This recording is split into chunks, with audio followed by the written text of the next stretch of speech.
Hello, everyone, and wishing you all a pleasant morning, afternoon, evening, wherever you may be watching.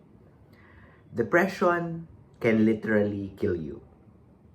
And I don't mean in the direct and morbid sense of unaliving oneself, although, of course, depression is significantly correlated with the incidence of unaliving oneself. But I am talking about more indirect ways by which this state can harm your body and eventually kill it. There are studies, one of the more prominent being published in the New England Journal of Medicine last year, which found that depression is statistically significantly correlated with the incidence of cardiovascular disorders.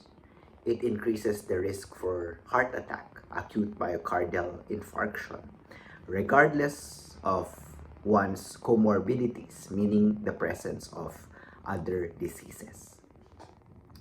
Another journal, which is older, also in the New England Journal of Medicine, actually found that, though to a lesser degree, the diagnosis by a psychiatrist of depression is statistically significantly correlated with the onset of malignancies in general.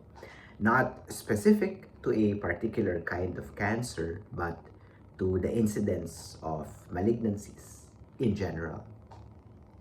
And third, just this year, although the sample of patients, the cohort is much less, a new study published in the American Journal of Family Medicine also links depression to overall morbidity and to a decreased lifespan among both men and women.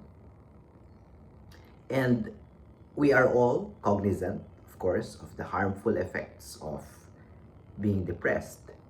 But the irony is, the depressed person, him or herself, may not be aware of his or her state in the first place, especially if it is already a long-running condition.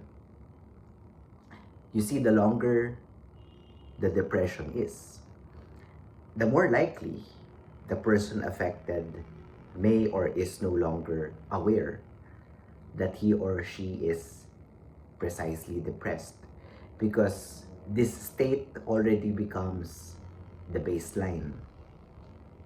But what now? What then can we do? Although I'm not a psychiatrist, but I'm still a medical professional, I always believe, and this is also backed up by studies and literature, that depression is not something you have to isolate and bear for yourself alone. It cannot definitely be addressed by isolating, by shelling off everybody else. You really need extraneous and external support and stimuli, if you will, if you have the desire to eventually get out of it. It cannot be born from an inner desire alone. You need other people. You need your loved ones, your family, your friends, your therapist. You need somebody else external from you to help you get out of this rut. Thank you very much for watching this short video, and I'll see you again in our next. Stay safe, everyone.